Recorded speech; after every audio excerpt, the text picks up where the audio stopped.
नमस्करोमि। चावल फूल ले लीजिए, नवग्रह ध्यान करेंगे। ओम श्री ब्रह्मा मुरारी त्रिपुरांधकारी भानु शशि भौमसतो बुधश्च गुरुश्च शुक्र शनि राहु केतवः सर्वे ग्रहाः शान्तिकरा भवन्तु। नवग्रह देवताभ्यो नमः। ध्यानं समर्पयामि। चावल फूल ले लीजिए, खोलो मात्रा का ध्यान करेंगे। ओम हरि ओम। ओम यासी सर्वजगन्नाम भवनेश लक्ष्मी पापात्मनां कृत्यामनेश बुद्धेश दासदां कुल्यानां भवास लज्जा तां तास परिपालय देवी विश्वम्। ओम हरि ओम। घोरमातृका ध्यानं समर्पयामि। हरं विलेपनं सरश्रेष्ठं चन्दनं प्रतिगृह्णाम। ओम श्रीखंड चंदनं समर्पयामि। ओम श्री गौरी गणपति देवताभ्यो नमः। कलशारूढ़ देवताभ्यो नमः। श्री सर्वदेवताभ्यो नमः। श्रीखंड चंदनं समर्पयामि। अबीरं च गुलालं च। अबीर गुलाल। सोमकादिक शिव ने कहा, अत्युत्तम, हम लोग भी संध्योपासन कर लेते हैं। इसके पश्चात संध्योपासन से निवृत्त होकर सब लोग सूर्य बात सुनो, क्योंकि एक साधे सब साधे सब साधे सब जाए, अपानी देवे मूल को फूले फले अघाय। यदि तुम्हारा ध्यान किसी और तरफ रहेगा तो न मेरे उपदेश का ही लाभ उठा सकोगे, न अन्य कार्य ही बन सकेंगे। नाना लोकों में भ्रमण करते हुए मृत्यु लोक में आ गए। मृत्यु लोक में नारद ने देखा कि जितने भी मनुष्य हैं सब अनेक प्रकार के दुखों से दुखित हैं और भांत भांत की योनि में जन्म लेकर अपने पापों को भोग रहे हैं। ऐसे प्राणियों कलेश युग देखकर मुनि अपने मन में सोचने लगे। ही मन में सोचते हुए बीड़ा बजाते हुए हरि गुणगान करते हुए विष्णु लोक को गए। इसका वर्णन सहित भगवान सत्यनारायण का पूजन करना चाहिए, जैसे भगवान के लिए केले का फल, गौ का दूध, गेहूं का आटा जिसमें चीनी मिश्रित हो, उसके अभाव से गुड़ शक्कर मिलाकर भगवान को अर्पण कर देना चाहिए। फिर ब्राह्मण तथा पुस्तक का पूजन करे, दक्षिणा दे, बांधु और बांधवों के सहित भगवान सत्यनारायण की कथा को श्रवण करना चाहिए। इसके पश्चात ब्राह्मण को भोजन भी कराए।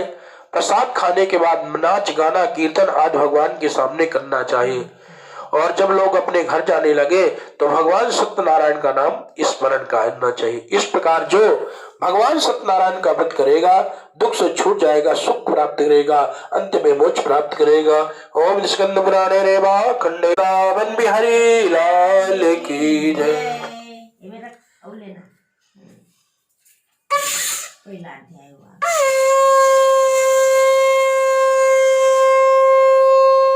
वो इस प्रकार कंगाल ब्राह्मण थे कि भूख से पीड़ित होकर नित्य पृथ्वी के लिए भिक्षा के लिए भ्रमण करते थे।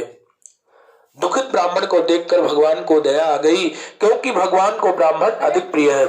भगवान ने कहा, यह जग में अद्भुत प्रसंग है, मम तुझको मैं सुनना चाहता हूँ। ब्राह्मण बोला कि हे भगवान, मैं एक दरिद्र ब्राह्मण हूँ, भिक्षा के लिए दिन भर यहाँ वहां घूमता रहता हूँ, क्योंकि नहीं क्षुधा सम दुख को, नहीं सुख मान समान, नहीं क्रोध सम शत्रु है जग में और महान। इसलिए हे प्रभु, यदि कोई उपाय हो तो कृपा करके बता दीजिए, जिससे इस मांगने से मुक्ति मिल जाए और दरिद्रता भी दूर हो जाए। ब्राह्मण का प्रश्न उत्तर देते हुए ब्राह्मण अर्थात भगवान बोले कि हे ब्राह्मण देवता, मेरी बात मानकर भगवान सत्यनारायण का पूजन कीजिए, वही वांछित फल देने वाले हैं। अतः हे ब्राह्मण, मेरी बात मानो और व्रत को धारण करो। जो मनुष्य इस व्रत को करता है वह दुख से छूट जाता है, सुख को प्राप्त करता है। वृद्ध ब्राह्मण रूपी भगवान अंत में व्रत का विधान बताकर अंतर ध्यान हो गए। ब्राह्मण देवता अपने मन में सोचने लगा कि वह बूढ़ा ब्राह्मण तो बहुत विधि बताया है, मैं किस प्रकार कर सकूंगा, क्योंकि दिन भर भी भिक्षा मांगने पर भी अपने बाल बच्चों का पेट नहीं भर पाता हूँ। इस चिंता में उसे रात भर नींद नहीं आई। प्रातः काल उठ करके सोच आदि क्रिया से निवृत्त होकर उसने मन में संकल्प किया कि आज के बेचने से जो भी भिक्षा मांगने से धन मिलेगा उससे मैं भी भगवान सत्यनारायण का पूजन करूंगा। यह संकल्प मन में करके ब्राह्मण भिक्षा के लिए घर से बाहर निकल पड़ा। उस दिन भगवान की ऐसी कृपा हुई कि उसे बहुत सधन प्राप्त हो गया। किसी कवि ने सच कहा, क्या कहा है कि जा पर कृपा राम की होई, ता पर दया करे सब कोई। अर्थात उस दिन देवताओं ने भी उस ब्राह्मण पर कृपा कर दी। अतः ब्राह्मण ने उसी धन से बांधुओं को बुलाया और प्रसन्नता पूर्वक भक्ति एवं श्रद्धा के साथ भगवान सत्यनारायण का पूजन किया। पूजन और व्रत के प्रभाव से ब्राह्मण सब दुखों से मुक्त हो गया, संपत्ति में पूर्ण हो गया। तब से ब्राह्मण बारंबार हर महीने इस व्रत को करने लगा। इस प्रकार उत्तम ब्राह्मण ने भगवान सत्यनारायण का पूजन किया। इससे ब्राह्मण समस्त पापों को छूटकर मोक्ष प्राप्त कर लिया। इस प्रकार जो मनुष्य उस ब्राह्मण की भांति भगवान सत्यनारायण का व्रत करेगा, संपूर्ण दुखों से छूटकर मोक्ष प्राप्त करेगा।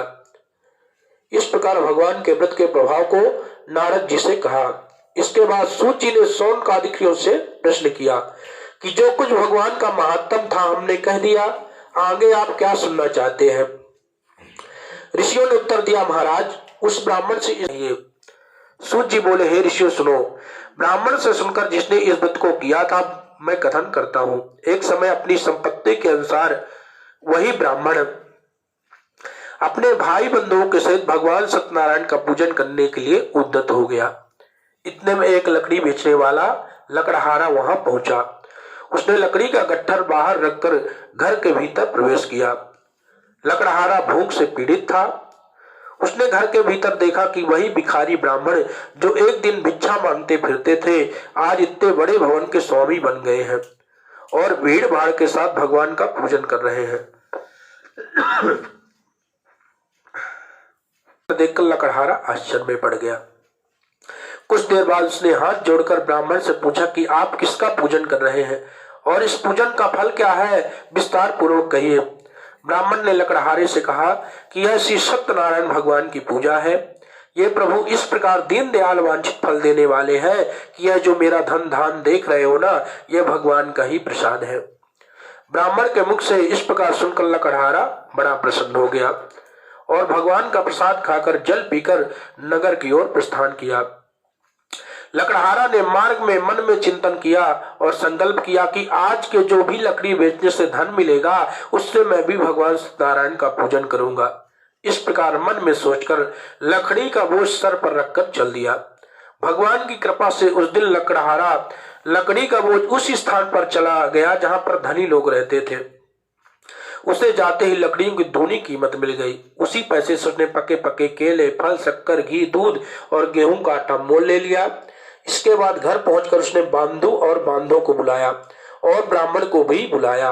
भगवान सत्यनारायण का पूजन किया, जिसके प्रभाव से लकड़हारा धन धान पुत्र प्राप्त किया और जब तक संसार सागर विराज सुख भोग किया, अंत में वैकुंठ धाम चला गया। ओम निष्कंद पुराणे रेवा खंडे सत्यनारायण व्रत कथायां द्वितीय अध्याय। बोले वृंदावन बिहारी लाल की जय।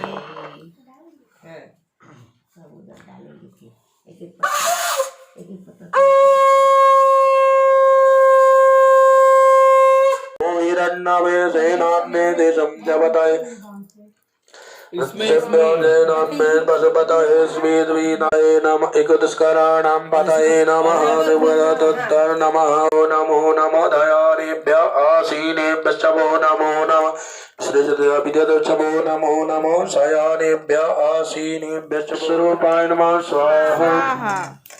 ओम श्री भयंकराय नमः स्वाहा। ओम श्री कामाक्षे नमः स्वाहा। ओम श्री अग्रचामुंडे नमः स्वाहा। ओम श्री भेकणाय नमः स्वाहा। ओम श्री वाराहे नमः स्वाहा। ओम श्री मुंडधारिण्ये नमः स्वाहा।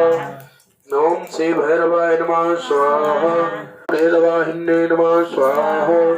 ओम श्री खड्गदीर्घाय नमः स्वाहा। ओम श्री लंबोष्टाय नमः स्वाहा। ओम श्री मालिन्ते नमः स्वाहा। ओम श्री मंत्रयोगिन्ये नमः स्वाहा। ओम श्री हस्तिन्ये नमः स्वाहा। ओम भुवनेश्वराय नमः स्वाहा। ओम श्री काटकाय नमः स्वाहा। ओम श्री कारकाय नमः स्वाहा। ओम श्री शुभ्राय नमः स्वाहा। ओम श्री क्रियाय नमः स्वाहा। ओम दूते नमः स्वाहा। ओम श्री करानंदे नमः स्वाहा। ओम श्री शंकरे